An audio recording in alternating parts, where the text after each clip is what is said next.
Welcome to the Cynthia Nyamai show. We are so glad that you could join us today. Now, the IBC has rolled out a voters exercise where they're giving you an opportunity to register as a new voter.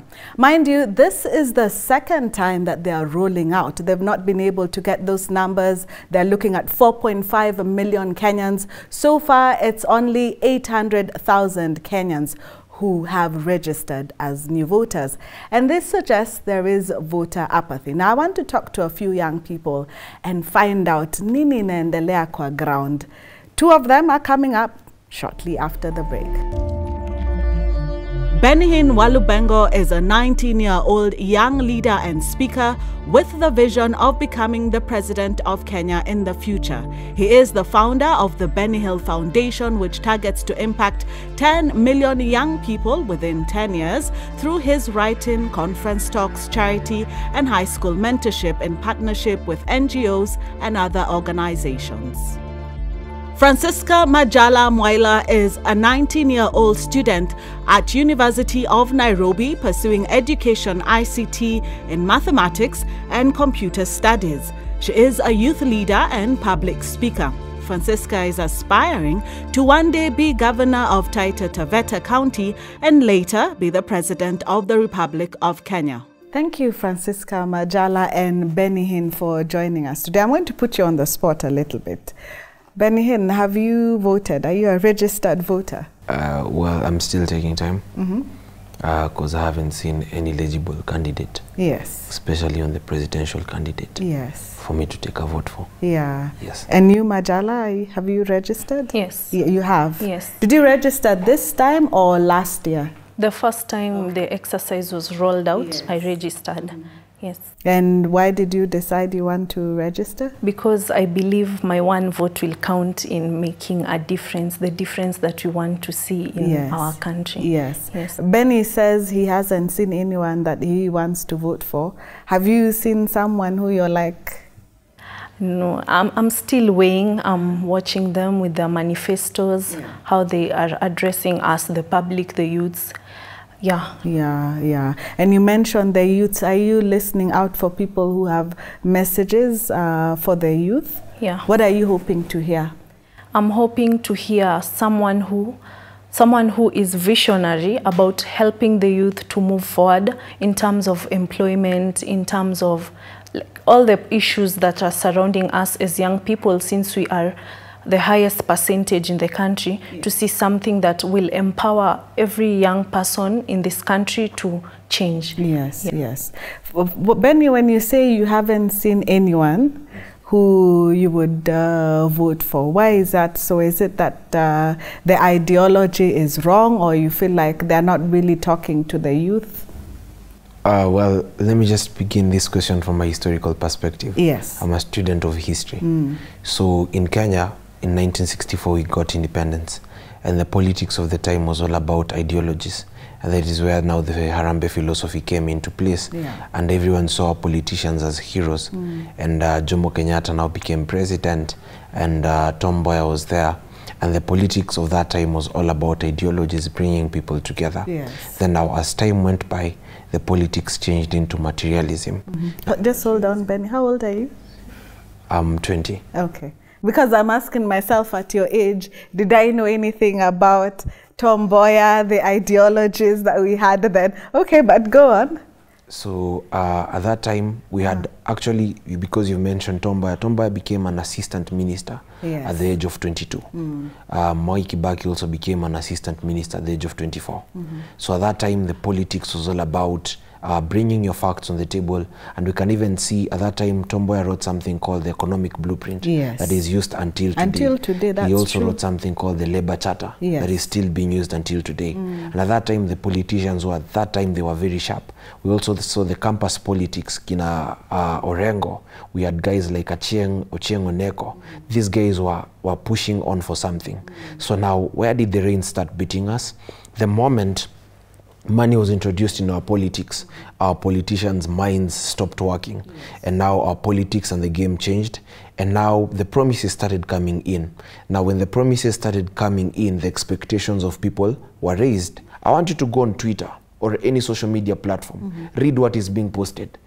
These guys don't write whatever is being posted. They call young people, appoint them for PR and communications. They write for them. Their speeches, they don't do it by themselves. And this shows you that they don't know even the problems you're passing through. Yes. These are things they have been told. Even when you see the way they are giving speeches, there is no conviction. These are things that they read. Go and look at some of the speeches that have changed the world. Martin Luther King, I Have a Dream. It is a speech that came from the heart. Yes. It wasn't written. Obama, Yes We Can. It's a speech that came from the heart. Yes. Nelson Mandela, when he gave a speech in court in 1964, the Rivonia trial, it's a speech that came from the heart. These guys have no conviction. Yes. So that's why I'm seeing it. If I take a vote, at the end of the day, she has said her vote can change something. Yes. Well, it can be true, but we know it is not true. Therefore, I'm waiting for that time where I will see the Kenyan politics has become revolutionary, and it's not this time. It's maybe after 20 years. Yes. It's not this time. So for now, what I'm doing, I read the newspapers, yes. I do some research. I just watch them and learn from their mistakes. Yes. But for now, I can't tell you that there is any leader. You sound like you feel like the politicians are missing the heartbeat of the people. They don't know what the youth are going through. Majala, what are some of the challenges that the youth in Kenya are going through? I can start with unemployment. Yes. I'm done with university. I've studied engineering. Then I hear someone who's really vying to become a president say, kazi ni kazi. How comes I study engineering, then you tell me to open a shop somewhere? Because from the first time that I joined university to study engineering, my goal was to become an engineer, not to be later to be told kazi ni kazi. And we also have security. We live in areas where you can't leave your shoes outside your door, and we have security guards. But the question is, are these security guards trained to handle these issues? You find a guard in front of a bank. Is this person trained when thugs come? No, they're just there to check the people entering. But when it comes to a situation, there's gun-to-gun fighting, these guards cannot, because they're not being trained. So we have unemployment, we have security, the quality of education. In high school, a lot of people used to be sent home because of school fees. You have to pay 59,000 per year, and some parents can't even raise a quarter of the money. So people are sent home for months and months and months because of lack of money. What if they come and they introduce a system where we have free education, free, like totally free, so that we can all have access to these issues? So just to mention but a few. And you, Benny, I like the passion. It seems like. And for you, where is the shoe really pinching you? I did some statistics from Equity Bank. They say only 16% of young people applied for loans. So they returned back the other money. I stay in Lakisama. Lakisama is a middle class, and we also stay next to a slum, Dandora. I see young people who are very creative. Some of them are artists. I know so many young guys who are photographers. They can do very good corporate shoots. They can package. I see so many young people who are MCs, but what do they lack? They lack a place where they can be mentored. They lack a place where they can access opportunities. So in Kenya, the biggest issue we have, it's a place where young people lack access to opportunities. And where these opportunities are there. But the problem is that, one, they don't know that these opportunities are there. Because by the time these opportunities come, they already have people in mind whom they will give. So that's one of the problems we have. Number two, we don't have a hub. You see, we take all children, we take 100 children to the same school, they learn the same curriculum. These people have different mindsets, they have a different intelligence quotient, they have different emotional quotient, they have all these things that are different. Then we give them the same thing, and then we expect the same results. She's a good orator. I was with her at the Great Debaters. We were given just one platform at the Great Debaters, and we became who we are, just one platform. What if this thing was there every day? Where would we be in this country? So the problem is access to opportunities, number one. Number two, we lack the perfection of ideas. So young people have ideas that are just rough. Then we complain and say that, you know what, you're competing with Nigeria, South Africa, America. They have perfected the ideas. But for us, we have not perfected. I'll finish with this quote by Bruce Lee. It says, I don't fear man who has practiced 10,000 kicks, but I fear man who has practiced one kick 10,000 times. And we must get to that place where we push our young people. Someone said that you don't need to give a man fish. You just need to teach him how to fish. He won't come at your door again. But these issues we're discussing are issues that I can bet you during the last election are issues that the youth still brought up, especially when it comes to the youth being used for all the wrong reasons during campaign. Why are we still having this discussion another election cycle later? I think I'll blame the economic status. I don't have money, and this politician comes and says, I'll give you 2,000 shillings for you to attend my conference so that my competitors can see that I have big numbers. So when I hear of 2,000, I'll say, nikilala home, I won't get this money, so let me just go. So I think it narrows down to the money that we're being given, and yet we don't have. Your answer ni kama we ume attend conference. Have you attended? No, but I'm in campus, and in our WhatsApp groups daily, you will have people. People come to the WhatsApp group. Yeah, you are offered money to, you say, this politician has a conference here, you're offered money, you go. But at the end of the day, they're not given the money. So they're actively seeking the young people. Yes. And they probably even now have people they've recruited in the WhatsApp group to share their messages. Yes. So 100%. When you see there's a conference and you'll make money, it makes sense to go. Yeah, and a lot of people will go there. And they even offer transport to ferry you from your school, from your hostel to the venue of the place. But sometimes you have issues of people who are not given the money, so the students start rioting. Yeah, so it again leads to riots, chaos, and fighting. I think also the problem is with the young people. There's a question you've asked, like, why do we speak over the same issues? Young people haven't built capacity. 2 weeks ago, I was in a meeting. One of the meetings, she said, I was called by a guy who's standing for governor. Now, I was in that meeting to give value. The guy had called me to give a speech in that meeting. He had also called me to write for him a speech for that meeting. So he asked me, how much should I pay you? I told him, you'll pay me 16,000 if I write this speech. He asked me, why 16,000? So I told him, you know what, this speech that I'll write, I've invested years into it. And the guy could listen and he was like, okay, let me give you the job. Now, in that same meeting, there were so many student leaders. It was 3,000 guys. They had also come, and everyone was supposed to be given 500. And they weren't given, and everyone fought. It was violent. I had even to escape. Immediately I finished my speech, I went. Because for me, I had gone there for value. So young people haven't built capacity, and politicians know this. So when they call young people, they call them to use them. But let me tell you something, if a young person has built capacity, and if there's any young person watching this show, if you've built capacity and you meet a politician today, you'll play boardroom politics because you will see that you know the facts, the data, the statistics. You have built value. So the youth now need to be a bit more strategic. But I'm curious, so after you gave the speech and you gave your thoughts, did he take your thoughts seriously? Is it something that now you can see him implementing some of your ideas, or was it just a PR, photo, good session? No, I went there. They were speaking about how they'll bring water. Nairobi water has always been there. The problem that we have is access of water. Electricity was here in Kenya by 1972. So we don't have even a problem with electricity. People steal electricity from transformers. So I told him, young people need you to tell them that you'll help them network, put a dinner in several hotels where they can meet and network, put conferences where they can bring keynote speakers like Vusi Thembekwayo from South Africa to tell us business strategies, bring guys like James Moria, the CEO of Centum and Safaricom, to give young people ideas, let them share their stories on how they succeeded. These are the things I told him. And he picked them seriously. And I told him also, you need prayers. I'll be praying for you. So the guy took it seriously. And we engaged on value. So right now we have a phone call. It's not all about voters. It's something long term. Because even some of the ideas, he can't implement them if I'm not there. Because I know how we can do it.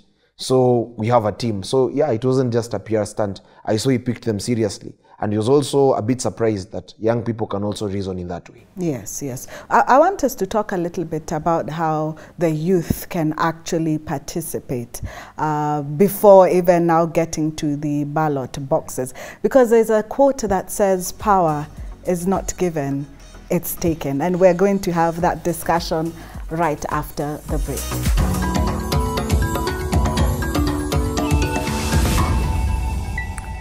Welcome back. I was talking to two young people and they're sharing their experiences with us because the IEBC is looking to register 4.5 million voters. So far, only 800,000 people who have registered. Ni nini inaendelea kwa ground? Majala, tell us, like for you, let me ask you, how can we actively, as young people, be seen at the forefront when it comes to politics? Earlier on, he was talking about attending a meeting with politicians and giving his thoughts. But even before the meeting ended, he had to run away. Hakuwa anataka violence. But how else can we actively participate and make sure as the youth our voice is heard? As young people, we need to stand together as one, because, you know, when one person decides to speak out, he'll not be heard. But when we come together, we'll be heard. So we need to take this view that from politics, no, nowadays politics is related to propaganda and everything. We look at it in the perspective of leadership. So as young people, some make to decide that we need to stand in the political seats and vie for these positions. And they should make us see that we should not vote for you because you're a young person and we need young people in these political seats.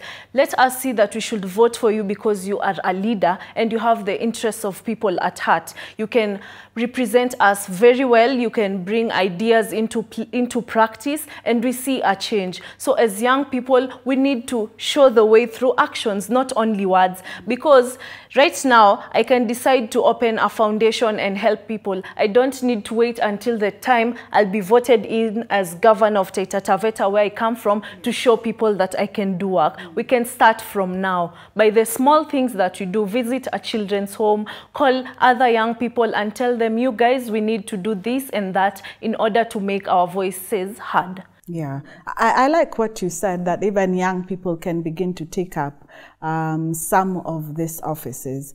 But do we really understand the process and what it takes to be able to take up some of those offices? Being an MP, what are those requirements? What has been your experience when you talk to young people? Well, it is good, whatever Majala has said. Politics comes from the word politikos. It's a Greek word. It means a game of interest. You can't just be given a seat just because you're a young person. We are not in the days of Esther, where you're just given this because you're there and you're available. No, there is something more to it. How many young people have built the capacity to run for MP? Because to become a member of parliament, we've had young MPs in this country. Right now we have them. Have we really felt their impact? So that means also young people are also tired with young members of parliament. So even the young people who are standing now, I don't think they have built capacity to run for these positions. That's why it's even tricky to convince these young people. Because to be a leader, it will need many things other than just a poster, a suit, and being in a political party.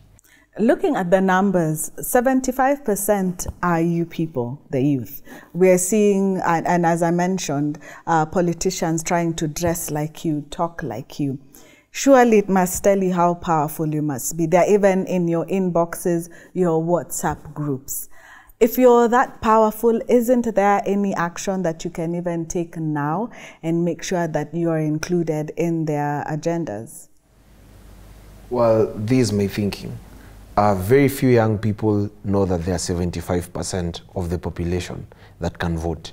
So already there is a lot of illiteracy amongst even young people. They don't know how powerful they are. And someone said, no matter the type of gun that you hold, as long as you don't know what you hold, you'll never use the gun. Now, them dressing like young people, does it trigger young people? No, it doesn't trigger young people. It just scares their competitors. They said you can remove a man from the village, but you cannot remove the village in them. These people even try to dance like young people. It doesn't trigger us. We are not even there. In fact, very few young people watch news. So it doesn't, they are not even capturing the masses. So we are just waiting for a different sound to rise. I'll use the example of music.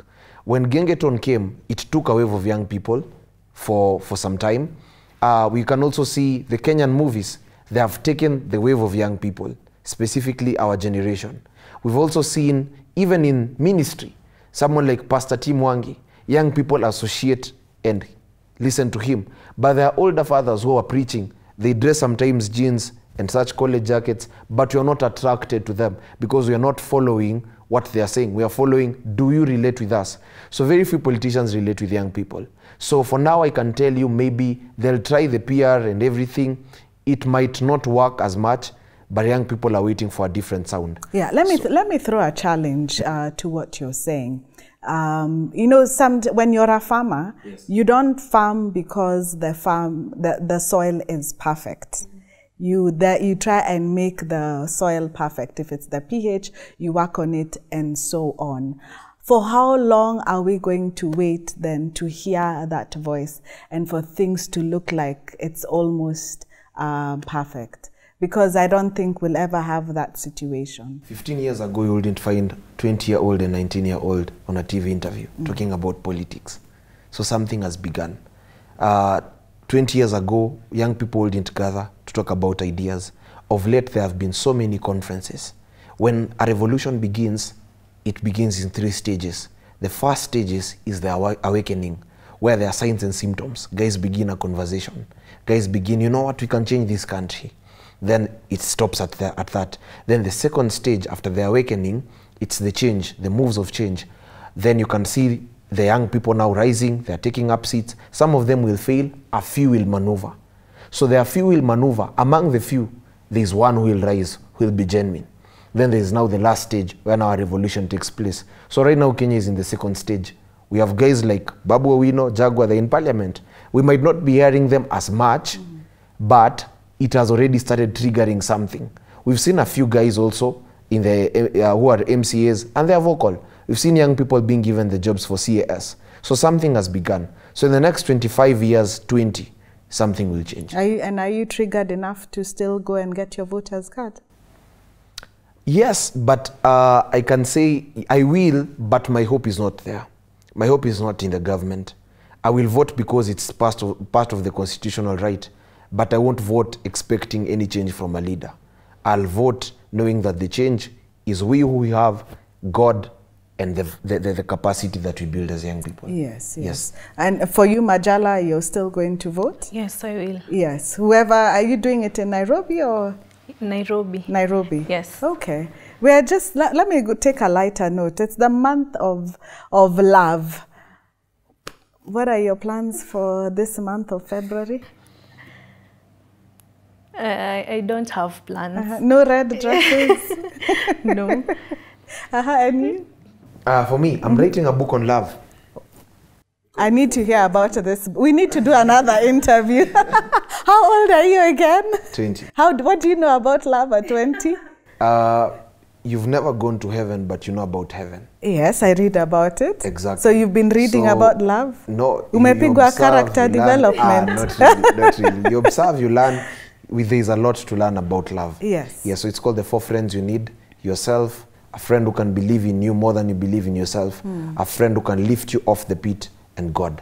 So it's a book on love, but love from a friendly basis. Yes. All the best. Lots of love in this month of February. Thank you. I like what Benny said. We want to see change in this nation, and he might be going to the ballot box, not expecting that change, but he knows the change that we want to see in this nation has to start with you as an individual. See you next week.